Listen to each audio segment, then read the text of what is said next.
వ్యభిచారులారా అన్నాడు. అంటే ఈ దేవుడు తప్ప ఈ దేవుడు కొనడానికి ఇప్పుడు సాయం చేశాడు కదండి, అది ఈ దేవుడు నమ్ముతున్నానండి.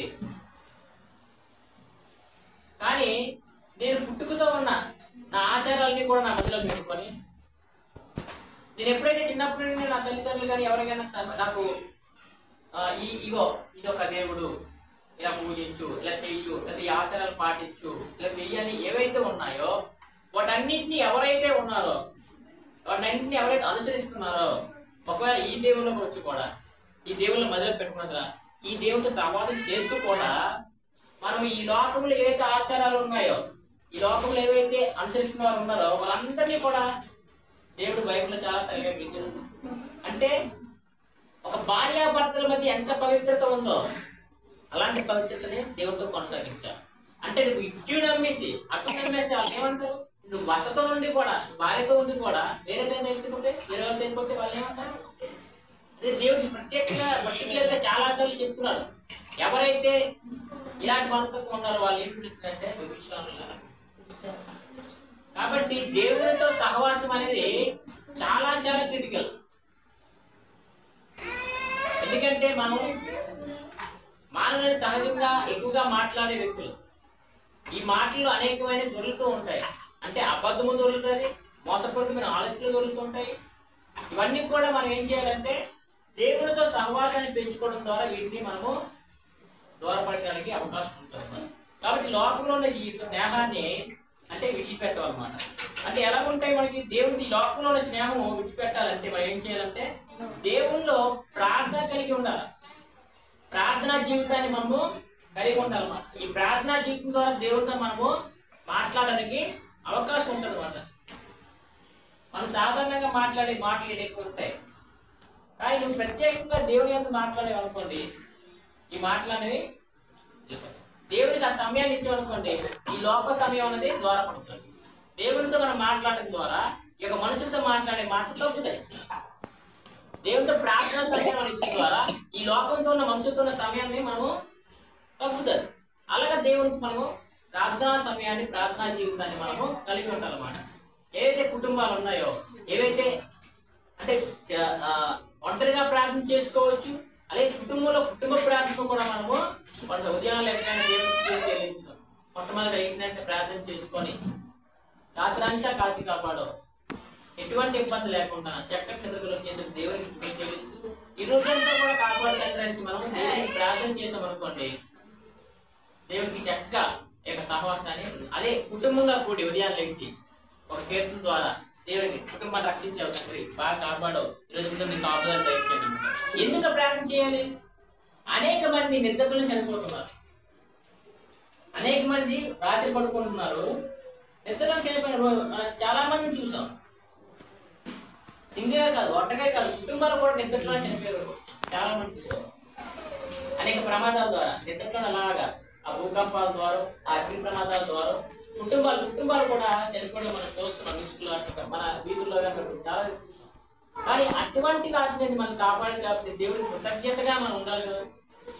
మరి దేవుని కృతజ్ఞత ఎలా తెలియజేయాలి? ప్రార్థనతో దేవునికి మనము కృతజ్ఞత అనేది తెలియజేయాలి. ఎవరైనా సాయం చేస్తే మనం ఎప్పుడైతే థ్యాంక్ యూ ఇంకా సాయం చేశారని లక్ష్యపడగలుగుతాము. దేవునికి ప్రతిదారు కూడా మనం ఏం చేయాలి? కృతజ్ఞత అర్పణలతో దేవునికి మనము వాటిని తెలియజేసుకుంటాం. అలాగే వాక్యం ద్వారా ఎక్కువ వాక్యం వినడం ద్వారా మనం ఏం చేస్తామంటే దేవునితో సహవాసాన్ని పొందుతాం. ఇప్పుడు ఎవరో మనం వచ్చేట్లేటప్పుడు బదులు అదే రెండు మాటలు ఇప్పుడు బాగా ఏంటంటే దేవుడు మనకి చాలా ఆశీర్వాదకరమైన తీర్చిదిద్దాడు. మొబైల్స్ లో వచ్చేస్తున్నాయి దేవుడి వాక్యాలు. ఒకప్పుడు చర్చికెళ్ళాలి, లేకపోతే ఒకప్పుడు బాగా వాక్యం చేసి వ్యక్తికి ఎదురుకి వెళ్తే మనం వాక్యం వినే ఇదిలో ఉండేవాళ్ళు. కానీ ఇప్పుడు ఏంటంటే మొబైల్ చేతిలోకి వచ్చేసింది. నీకు నచ్చిన వాక్యం నువ్వు వినొచ్చు. ఈ వాక్యం నాకు నచ్చలేదు అది తిప్పచ్చు, ఈ వాక్యం నచ్చింది అంటే మన టీవీలో వచ్చేస్తున్నాయి, మొబైల్స్ లో వచ్చేస్తున్నాయి, కంప్యూటర్లో వచ్చేస్తున్నాయి, ల్యాప్టాప్ లో వచ్చేస్తున్నాయి. అంటే కమ్యూనికేషన్ ఎంతంటే దేవుడు చాలా దగ్గరికి వస్తున్నా సరే మనం ఏం చేస్తున్నామంటే దాన్ని సద్వినియోగం చేసుకోలేకపోతున్నాం, దాన్ని వినియోగించుకోలేకపోతున్నాం. దానికి బదులు ఏం చేస్తాం? లోక స్నేహాలు చేస్తున్నాం. మనం టీవీలో వచ్చే సీరియల్ క్యాటరింగ్ మనము, అలాగే టీవీలో వచ్చే సినిమాల క్యాటరింగ్ మనము చూడండి, అలాగే మొబైల్ నుంచి రీల్స్ కానీ ఈ యొక్క ఏవైతే ఫేస్బుక్, ఇన్స్టాగ్రామ్, యూట్యూబ్ ఇవన్నీ కూడా ఏది ఉపయోగిస్తామంటే వేరే వేరే వాటిని చూడడానికి మనము ఉపయోగిస్తాం. ఎందుకంటే అది మనం ఎప్పుడు చూడలేనివి. మన నేత్రాస ఏంటి, ఎప్పుడు చూడలేదు వస్తూ సరిపోతుంది అంటాం. కానీ ఇది రాదు, అలా ఎత్తునే ఉంటుంది తెలిసినవి. అలా మనం చూడడానికి ఆ సమయాన్ని ఇస్తున్నాం. అదే సమయాన్ని వాక్యం వినడానికి ఇస్తే నువ్వు అక్కడ పెట్టేసి వాక్యాన్ని పెట్టేసి నువ్వు అక్కడ మొబైల్లో పాటలు పెట్టుకొని నువ్వు పని చేసుకోవచ్చు. కానీ మనం అది చెయ్యం. మొబైల్ డేటా అయిపోతుంది, మంది ఆలోచిస్తుంటారు. అంతేగా మంచి మంచి ఆలోచనలు ఇలాంటివి. అంటే రీల్స్ చూసినప్పుడు మొబైల్ డేటా అవ్వదు, ఈ టీవీ చూసినప్పుడు కరెంట్ అవ్వదు. కానీ ఎప్పుడైతే దేవుని యొక్క వాక్యాన్ని విందామన్నా, ఆయన మాటలు విందామన్నా, మనం ప్రార్థన చేద్దామన్నా ఇలాంటి ఆలోచనలన్నీ కూడా వచ్చి మనకి ఏం చేస్తామంటే దేవునితో సహవాసం అనేది దూరం అవడానికి ఇవి కారణం అవుతాయి. కాబట్టి వీటిని మనం జాగ్రత్త పడుతూ మన యొక్క జ్ఞానాన్ని ఉపయోగించి దాన్ని మనం చేయాలన్నమాట. ఈ దేవునితో గడిపే సమయం, దేవునితో సహవాసం మనకి ఇవన్నీ కూడా ఎగ్జాంపుల్స్ మాట. ఇలాంటివి దేవునికి ఇష్టం లేనివి. ఈ లోకంలో సహవాసం దేవుని పనికి వ్యతిరేకంగా లోక సహవాసం మనకి కలుగు చేస్తుంది. లోకంలో ఒక సామెత ఉంటుంది, 6 నెలలు వాళ్ళతో సహవాసం చేస్తే వారు మీరు వారు అవుతారనేసి అంటారు. ఒకవేళ దేవునితో మనం సహవాసం చేసామంటే 6 నెలలు దేవుడు మనలా కావడగానే దేవుని యొక్క స్థితిలోకి మనము, ఆ మార్పులోకి మనము వెళ్తాం. ఏ లోకంలో అయితే ఎంత స్నేహం చేసాం అనుకోండి, 6 నెలలు చేసాం అనుకోండి, వారి అలవాట్లు, వారి పద్ధతులు, వారి ఇవన్నీ కూడా మనం ఏం చేస్తాం, వాళ్ళు మనం ప్రేమించి మనం వాళ్ళలాగే ఓకే బ్రదర్ వచ్చారు, దీనికి ఇదంతా ఇష్టము, ఇది చేస్తాము, లేకపోతే అది చేస్తే మంచిది, బ్రదర్ ఇది చేస్తే మంచిది, మనం వాళ్ళలాగా ఆలోచిస్తుంటాం. ఇలా చేస్తూ ఆలోచిస్తుంటాం. ఒకరి పరిస్థితులు అలాంటివి దాంట్లో వచ్చినా సరే మనం ఆ విధంగా ఆలోచిస్తుంటాం అన్నమాట. కానీ దేవునితో సహవాసం చేయడం వల్ల దేవుని యొక్క ఆలోచనలు మనకి, దేవుడు ఏ విధంగా అయితే మనం కోరుకుంటున్నాడో, మన మనసులు కోరుకుంటున్నాడో, మన హృదయాలను కోరుకుంటున్నాడో, ఆ దేవునితో సహవాసం చేయడం ద్వారా మనం అక్కడికి దేవునితో పాటు మనము ఉండడానికి అది అవకాశం కలుగు చేస్తున్నాం. కాబట్టి ఇది మనం గమనించాల్సిన విషయం. ఈ యోగ పత్రిక 4:4 నుండి దేవునితో సహవాసం ఉంటే ఈ లోక స్నేహాన్ని మనము ద్వారానికి, దేవునితో సహవాసం ఉండాలంటే మనం చేయాల్సింది ఈ లోక స్నేహాన్ని, ఈ లోకంలో ఉన్న ఈ యొక్క ఏవైతే మనకి ఆటంకపరిచేవి ఉన్నాయో వాటన్నింటినీ కూడా మనము తగ్గించుకుంటూ దేవుని దగ్గరగా మనము వెళ్ళడానికి ప్రయత్నించాలన్నమాట. అదేవిధంగా 1 కొరింథీ 1:9 చూసుకుంటే, 1 కొరింథీ 1:9 మన ప్రభు అయిన యేసుక్రీస్తు అను తన కుమారి సహవాసముకు మిమ్మల్ని పిలిచిన దేవుడు, ఆయనతో ఉండటకు పిలిచినకు ఆయన ఎవరంటే నమ్మకమైన దేవుడు. ఒకవేళ మనల్ని ఎవరైనా పిలిచామా, అక్కడ దాకా రామా, లేకపోతే ఈ ఊరు రామా, లేకపోతే తోడు రామా, లేకపోతే ఏదైనా చేద్దామంటే మనం ఎంతవరకు వాళ్ళు నమ్ముతాం? ఒకవేళ నమ్మి వెళ్ళినా ఏంటి, అనేకమైన మోసాలు జరుగుతున్నాయి. మాట్లాడడం చాలా కమ్మగా మాట్లాడతారు, దేని గురించి మాట్లాడతారు. కానీ మనం ఆ యొక్క అనుభవానికి వెళ్ళినప్పుడు, వాళ్ళ చేత మనం మోసపోయినప్పుడు వాళ్ళ మీద నమ్మకం అనేది మనకి పోద్ది. అది మాట చేతే కానీ, ప్రవర్తన చేతే కానీ, ఏదైనా సరే ఏం చదువుతుంది, నమ్మకం అనేది పోతుంది. కానీ ఇక్కడ ఉన్నవాడు నమ్మకమైన దేవుడు. అలాంటి దేవుడితో మనం సహవాసం చేయాలన్నమాట. అక్కడ చెప్తున్నారు చూడండి, మన ప్రభు అయిన యేసుక్రీస్తు తన కుమారుని సహవాసముకు మిమ్మల్ని పిలిచే దేవుడు నమ్మదగిన వాడు. కాబట్టి ఇప్పుడు ఎందుకు వచ్చాం? యేసుక్రీస్తు ప్రభు వారిని, ఆయన త్యాగాన్ని మనం జ్ఞాపకం చేసుకుని వచ్చాం. అంతే కదా మనం పిలిచాడు. మన కోసం నా పాపాలు నింపుతున్నాయి, ఆయన శిలువలో మరణించారు. మరి అందుకే కదా ఆయన కోసం వచ్చాం. ఆయన కోసం మనం పిలిచారు కదా, ఈ సహవాసానికి మన అందరినీ పిలిచారు కదా, మరి ఆయన జ్ఞాపకం చేసుకుని పిలిచారు కదా. ఇది మంచిదా చెడుదా? అంటే మన కోసం ఒక సహాయం చేసే వ్యక్తిని మనం ఎంతైతే గౌరవిస్తామో, మరి అంతగా తనకు తాను సమర్పించుకున్న ఆ యొక్క యేసుక్రీస్తు ప్రభు వారిని ఈ యొక్క ఆదివారం దినాన్ని మనం జ్ఞాపకం చేసుకోవడం ఎంత నమ్మకమైనది, ఆ విశ్వాసం ఎలాంటిది, ఆ కృతజ్ఞత ఎలాంటిది. మనకి అటువంటి దాన్ని మనకి నమ్మకమైన దేవుడు మనకి పిలిచేదనేసి మనం ప్రయత్నం. అంటే దేవునితో సహవాసం కలిగి ఉండాలంటే యేసుక్రీస్తు ప్రభు వారిని మనం ఎల్లప్పుడూ కూడా జ్ఞాపకం చేసుకున్నందుకు, ప్రత్యేకంగా ఈ ఆదివారం దినాన్ని మనము జ్ఞాపకం చేసుకుంటూ పిలవబడి ఉన్నాం. కాబట్టి అట్టి విశ్వాసాన్ని, అట్టి సహవాసాన్ని మనము కలిగి ఉండాలంటే మనకి తెలియజేస్తున్నారు. అయితే యేసుక్రీస్తు తన కుమారుని ద్వారా మనకి ఇటువంటి సహవాసాన్ని తండ్రి ఏర్పాటు చేసుకున్నాడు. ఎవరు ఏర్పాటు చేస్తున్నారంటే తండ్రి అయిన దేవుడు మనకి ఈ యొక్క సహవాసాన్ని ఏర్పాటు. కాబట్టి ఇలాంటి సహవాసంలో మనము కట్టుదిట్టంగా జాగ్రత్తగా మనము దీన్ని ఎల్లప్పుడూ కూడా మనము సహవాసాన్ని కలిగి ఉండేట్టుగా మనము ప్రయత్నించాలన్నమాట. అదేవిధంగా 2 కొరింథీ 13:14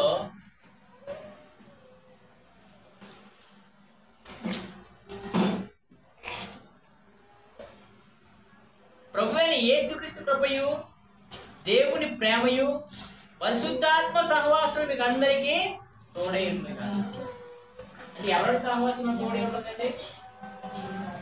తండ్రి దేవుడు, యేసుక్రీస్తు వారు, అలాగే పరిశుద్ధాత్మ అందరి కృప మనకి తోడై ఉంటుంది.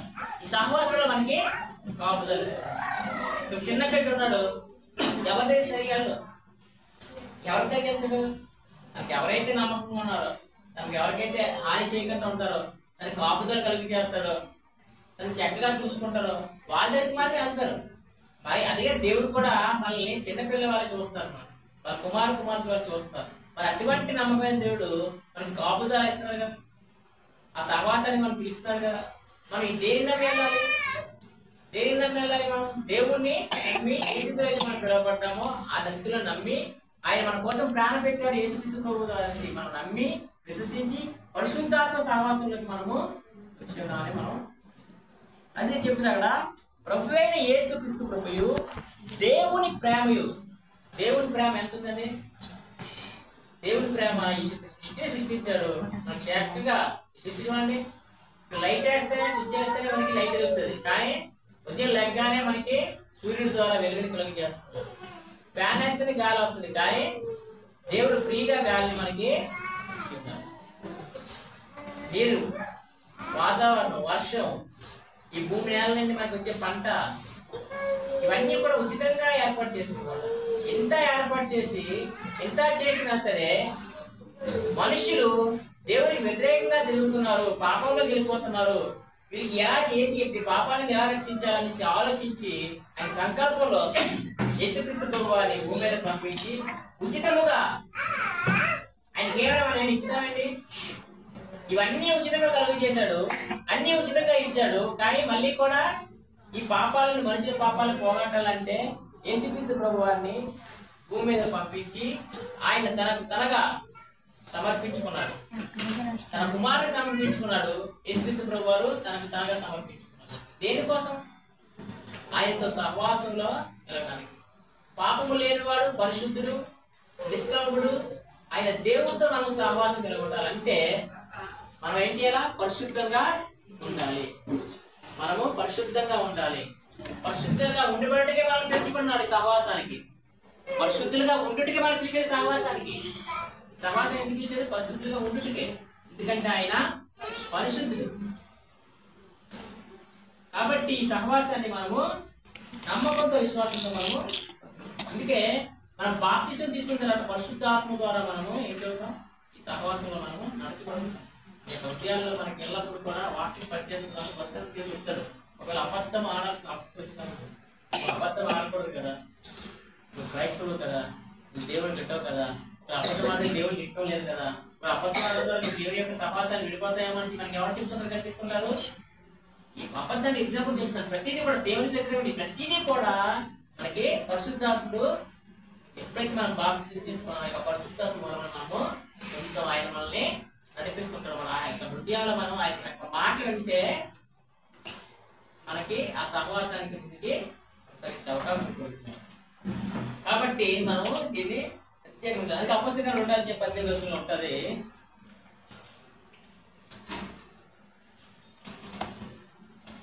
ఆ దినములలో నా దాసుల మీదను, నా దాసులందరి మీదను నా ఆత్మను కుమ్మరించెదను కనుక వారు ప్రవచించెదరు. ఏ దినంలో అంటే ఆ దినంలో, అంటే మనం ఎప్పుడైతే బాప్తిసం తీసుకుంటామో ఆ దినాన్ని మనకి పరిశుద్ధాత్మైన వారు మనకి. కాబట్టి మనము దేవుడితో సహవాసం, తండ్రిని దేవుడితో సహవాసించాలి, అలాగే ప్రభువైన యేసుక్రీస్తు ప్రభువారితో మనం సహవాసం, అలాగే పరిశుద్ధాత్మతో మనము సహవాసం అనేది. కాబట్టి దీన్ని మనము అందరం కూడా గమనించాలన్నమాట. అంటే దేవునితో సహవాసం కలిగి ఉండాలంటే లోక స్నేహాన్ని విడిచిపెట్టాలి. మరి మన సహవాసాన్ని తండ్రి దేవుడితో ఉండాలి, ప్రభువైన యేసుక్రీస్తు ప్రభువుతో ఉండాలి, అలాగే పరిశుద్ధాత్మతో మనకి సహవాసం కొనసాగించాలి. ఎప్పుడైతే పాపపు జీవితంలో కానీ వెళ్ళిపోయావంటే ఇక పరిశుద్ధాత్మ మళ్ళీ పనిచేయదు. పాప జీవితంలో ఇప్పుడు వెళ్ళిపోతాం, లోక స్నేహం చేస్తే పాప జీవితంలో వెళ్ళిపోతాం. ప్రార్థన ఇష్టం ఉండదు, ప్రార్థన చేయడానికి ఇష్టం ఉండదు, వాక్యం వినడానికి ఇష్టం ఉండదు, ఆరాధనడానికి ఇష్టం ఉండదు. ఇవన్నీ సింటమ్స్, లక్షణాలు మాట. ఒకవేళ దేవుడితో సహవాసాన్ని ఎడపాటు కలుగుతుందని తెలిసినప్పుడు అబద్ధాలు ఆడుతాం, మోసాలు చేస్తాం. ఈ లోకం ఏదైతే ఉండే అవన్నింటిలో కూడా మనము అంటగట్టుకుంటాం అన్నమాట. అలా ఉండకుండా ఏం చేయాలంటే దేవుడితో సహవాసాన్ని మనము పెంపొందించుకోవాలి. ఇప్పుడు లోటస్ అది ఎక్కడ పెరుగుతుంది? బురదలో పెరుగుతుంది. తామర పువ్వేనా? తామర పువ్వు బురదలో పెరుగుతుంది, బురద ఇది వస్తుంది. కానీ దాని మీద పెరిగినప్పుడు వికసించి ఉంటది కదా, దాని మీద బురద చుక్క ఉంటుందా? మట్టి ఉంటుంది దాని మీద, అంటే బురదలో ఉంటుంది. లోకం అలాగన్నమాట, లోకం మొత్తం బురదలాగా ఉంటుంది. కానీ దాంట్లో క్రైస్తవులైన మనము, పరిశుద్ధులైన మనము బురదలు అంటకుండా లోటస్ పువ్వు ఎలా ఉంటుందో ఆ విధంగా ఉండాలి. ఆ విధంగా ఉండాలంటే ఏం చేయాలి? దేవుడితో సహవాసము కలిగి ఉండాలి, ప్రార్థనా జీవితాన్ని కొనసాగించాలి, స్తుతించాలి, వాక్యాన్ని వినాలి. ఏవైతే సత్క్రియలు ఉన్నాయో వాటిని కూడా మనము 1 యోహాను 1:3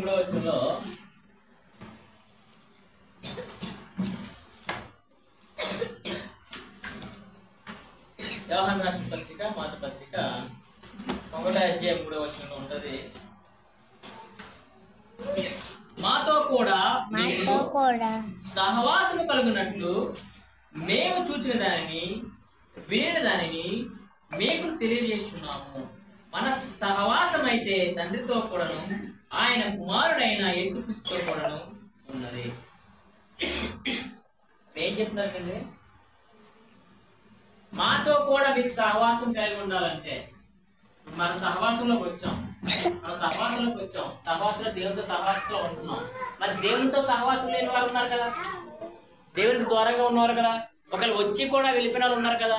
వాళ్ళకి ఏం చేయాలి? మనం మళ్ళీ దేవుడిని గుర్తు చేయాలా, సువార్తని చాటించాలా. మరి అక్కడ చెప్తా యోహాను పత్రికలో అక్కడ మాతో కూడా మీకు సహవాసం కలిగి ఉండాలంటే మేమేం చేస్తున్నామట? మేము ఏదైతే చూసామో, అప్పుడు యోహాను గారు చెప్తున్నారు, ఆయన యేసుక్రీస్తు ప్రభు వారితో చాలా కాలం కూడా కొనసాగారు.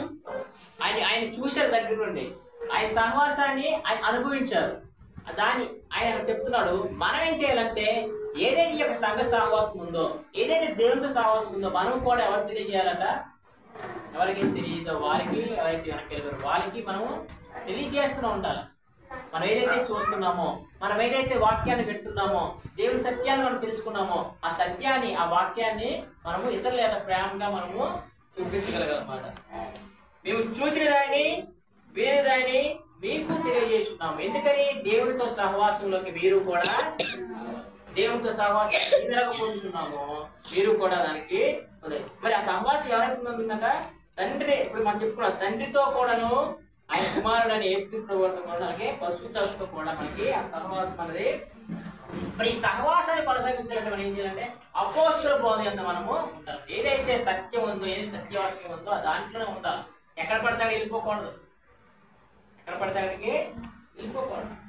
కేవలం ఏదైతే సత్య సంఘం ఉందో, ఏదైతే సత్య వాక్యం ఉందో దాంట్లోనే మనము అంటే అపోస్తలులు ఏదైతే మనకు అప్పచెప్పుకున్నారో ఈ యొక్క వాక్యం ద్వారా ఆ బోధ ఎంత మనము ఉండాలి. అపోస్తలుల బోధ నమ్మిన వారికి సహవాసము కలిగి ఉండాలి, వారితో మనము. అలాగే ఎగ్జాంపుల్ మనం తీసుకుంటే డాక్టర్ అంబేద్కర్ గారు రాజ్యాంగాన్ని రాశారు. ఆయన ఉన్నారా? కానీ రాజ్యాంగాన్ని పాటిస్తున్నామా లేదా? రాజ్యాంగాన్ని మనం పాటిస్తున్నాం. అదే విధంగా అపోస్తలుల యొక్క బోధ ఏదైతే ఉందో, అపోస్తలులు లేకపోయినా సరే దేవుని యొక్క బోధ అందు మనము ఏం చేయాలి? దాన్ని కొనసాగించాలి. ఆయన లేరు కాదని మనము, ఇప్పుడు రాజ్యాంగం లేదు కదా, రాజ్యాంగం రాసిన లేరు కానీ రాజ్యాంగం ఇంతసరి మనం ప్రవర్తించేది లోపలికి, లాకప్లోకి, పోలీస్ స్టేషన్లోకి వెళ్ళిపోతాం. కాబట్టి ఏదైతే ఈ ఎగ్జాంపుల్ ఉందో అదే విధంగా అపోజిట్ మనకి ఎలాగైతే బోధ అప్పించారో వారు మనం నమ్మి దానికి మనం కాబట్టి దాన్ని మనం ఏం చేయాలో పాటించాలి. ఎందుకంటే వాక్యంలో ఉన్నది ఉన్నట్టుగా నువ్వు దేవుడితో 100 మంది చూస్తే దేవుడిని సహాయం చేయాలంటే చెప్పట్లేదు పొడుచుకొని దేవ ప్రభు ప్రభు ప్రభు ప్రభు అనుకొని అది ఖచ్చితంగా సహవాసం దేవుడు అక్కట్లే సహవాసం అడగట్లే. ఏదో గింతులేసి పెద్ద డీజేలతో మైకిల్తో వాటితో గుర్తించి గట్టి గట్టి వాల్ చేసి అటువంటి సహవాసం మనం కోరట్లే. హృదయం నుండి మన యొక్క జీవ ఫలాన్ని ఆయన కోరుతున్నాం. ఏం కోరుతుంది? మన హృదయం నుండి జీవ ఫలం అంటే మన యొక్క జీవ ఫలం అంటే ఈ యొక్క మాట మనకి దాన్ని మనం కోరుకుంటుంది, హృదయాన్ని కోరుకుంటున్నాం. కాబట్టి మనం దేవునికి మనము దానికి వాక్యం ఉన్నట్టుగా మనము పాటించాలి, కానీ వేరే విధంగా మనం పాటించకూడదు అని మనము అసలు అట్టి విధంగా పాటించి దేవుని యొక్క సహవాసం మనకి ఇంకా బలపడదు అన్నమాట. అలాగే ఏదైనా అనుకోకూడదు, వాక్యం నేర్చుకుంటూ ఉండాలి. ఎల్లప్పుడూ కూడా అంతా వచ్చు నాకే వచ్చు అని మనం ఎప్పుడు కూడా మనమే ప్రేమపూర్వకంగా మనకి ప్రేమ చూపిస్తూ ఆ వాక్యాన్ని నేర్చుకుంటూ ఉండాలి. ఎల్లప్పుడూ కూడా మనం బతికున్న దినలను కూడా మనం నేర్చుకున్న వరమే ఉండాలి. మనకు తెలియదు ఏదో ఒకటి తెలుస్తూనే ఉంటుంది. అన్నీ తెలుసని చిన్న బిడ్డ కూడా అనుకోలేదు, ముసిలి అయిపోయిన వాడు కూడా అనుకోవడానికి వీల్లేదు. సృష్టి అంతా ఒక అద్భుతం, మహాజ్ఞాని దేవుడు. అన్ని తెలిసే మనకి ఏమీ తెలియదు. అలాగే వాక్యం కూడా మనకి అంతా తెలియదు. మనకి ఏదైతే వాక్యం యొక్క అపస్తులుందో ఆ వాక్యాన్ని మనం పట్టుకొని ఇంకా నేర్చుకుంటూ మన జీవితంలో క్రియలు మనం చూపించుకుంటాం. కాబట్టి వాక్యం నేర్చుకుంటూ ఎలా ఉన్నామో రోజు మనం చెక్ చేసుకుంటారు. ఏదైనా పర్లేదు అనుకుంటే మనం ఎలా ఉండాలి మనం చూసుకుంటున్నాం. చిన్న పెద్ద తేడా లేదు వాక్య విషయంలో, చిన్న పెద్ద తేడా లేదు విషయంలో. వాక్యం అనేది ఆధారం, వాక్యం మీదే మనము ఆధారపడాలి. కాబట్టి దేవునితో స్నేహం అనేది సహవాసం అనేది మనము ఒక లోక స్నేహాన్ని విడిచిపెట్టాలి. మన దేవునితో సహవాసం అనేది తండ్రి దేవునితో సహవాసం చేస్తామని, ప్రభువైన యేసుక్రీస్తు వారితో సహవాసం చేస్తామని, పరిశుద్ధాత్మ సహవాసం చేస్తామని మనము తెలియజేస్తున్నాము. కాబట్టి ఈ యొక్క ఆదివారం దినాన్న ఒక వాక్యాన్ని అవకాశం బట్టి దేవునికి అలాగే సంఘానికి వారికి తెలియజేస్తూ మన యొక్క సహవాసాన్ని మన యొక్క జీవితంలో యొక్క సహవాసాన్ని దేవుని సహవాసాన్ని మనం ఎల్లప్పుడూ కూడా ప్రమోదించుకుంటూ వస్తూనే ఉండాలి. ఇది అయిపోయింది చాలు అనే అంశం అయితే లేదు. కాబట్టి ఎల్లప్పుడూ కూడా మన సహవాసాన్ని కొనసాగించడానికి దేవుడు మనకు సాయం చేయడానికి దేవుడికి ప్రార్థించి తెలియజేస్తూ సమయాన్ని